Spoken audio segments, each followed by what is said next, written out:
რაღაცა მომენტი ესე გულაღმა ვეგდე და ესენი ჩემზე დადიოდნენ და პატრულის ფეხების გარდა ვერაფერს ვერ ხედავდი და ერთმა ესე წამომარტყა კიდევაც.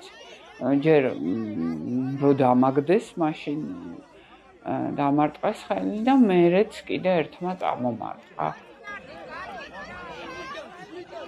თეანა ბექიშვილი, პედაგოგი, რედაქტორი. ორთებერვალს, რა თქმა უნდა, ესე ძალიან გააზრებულად წავედით მე და ჩემი შვილი აქციაზე, მაგრამ ასევე ძალიან გააზრებულად შვილებთან და ახალგაზრდებთან ერთად როგორც წესი აქციებზე არ ვდგავარ ხოლმე, იმიტომ რომ მე მაწუხებს ფეხი და ვიცი რომ რამე იყოს ვერ გავიქცევი და არ მინდა სხვები და განსაკუთრებით ახალგაზრდები დავაბრკოლო. თუმცა უნდა გითხრათ რომ ის რაც ორთებერვალს ნახე რაღაცნაირად სრულიად განსხვავებული გამოცდილება იყო ძალიან ბევრი კუთხით, სისასტიკის კუთხით, ჯერ ყველაფერს რო თავი დავანებოთ უზრდელობა ამგვარი არასდროს არ მინახავს, აი აბსოლუტურად გამაოგნებელი იყო. აი მიუხედავად იმისა, რომ ვთქვათ, აი ბავშვობიდან სკაპრეზულ პოეზიაზე და იმაზე გაზრდილი ვარ ხალხურზე და არ მიკვირს და ვთქვათ, ჩემი პროფესია იმას არ ნიშნავს, რომ სკაპრეზე არ გამიგია და უზდელური სიტყვა არ გამიგია. აი ის რაც იქ მოვისმინე იყო ენით აღუწერელი, რასაც ვერ გავიმეორებ. ვიდექი მოლის მხარეს. იქ რაღაცები იცით როგორი სიტუაცია იყო, რომ ორი ნაბიჯის იქით რა ხდებოდა ვერ იგებდი, იმიტომ რომ შეგვავიწროვეს, იყო საშინელი ჭყლეტა.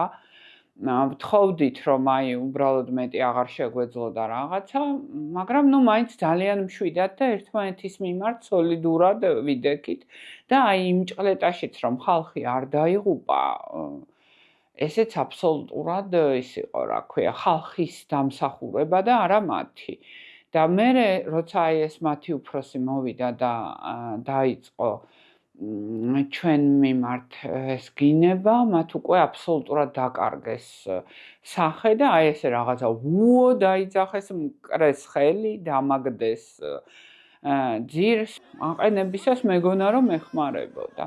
და უცებ აი ესეთი ძალიან უხეში მოძრაობით გამიტაცა, მაგრამ ხალხმა არ დაანება ჩემი თავი და ვფიქრობ რომ ისინიც გაჩერდნენ, იმიტომ რომ იმ დღეს ვთქვათ, სადაც გასწია ხალხმა წინააღმდეგობა მაინც არ გაუვიდათ და ვისი დაკავებაც უნდათ, მაინც დააკავეს და ხელებზე იყო ეს დალურჯებები და ერთ ფეხს.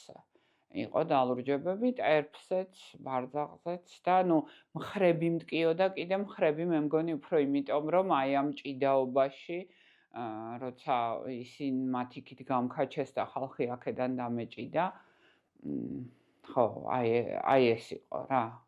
საერთოდ მე მივიჩნევ რომ ფემინიზმი არის ჰუმანიზმის ნაწილი. და აბსოლუტურად ისეთი აუცილებელი შემადგენელი ნაწილი.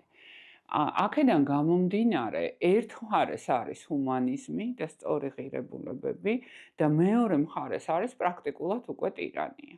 ტირანიას, დიქტატურას და ყველანაირ ბოროტებას, რა თქმა უნდა, უპირველეს ყოვლისა სჭირდება ქალის დამონება. და ჩვენ მხარეს ზუსტად იმიტომ არიან ქალები წინ წამოწეული, რომ ჩვენი ბრძოლა სამართლიანია და ჩვენ ვიბრძვით ჰუმანიზმისთვის. და ისინი ზუსტად ამიტომ ებრძვიან განსაკუთრებით ქალებს და ღიზიანდებიან, რომ ქალების ბრძოლა, ქალების თანასწორობა, ქალის ხმის გაგონება, ხო? ის რომ თქვათ საზოგადოებას ქალის ხმა ესმის, არის მათთვის ძალიან საშიში იარაღი, იმიტომ რომ ისინი ზუსტად ამას ებრძვიან.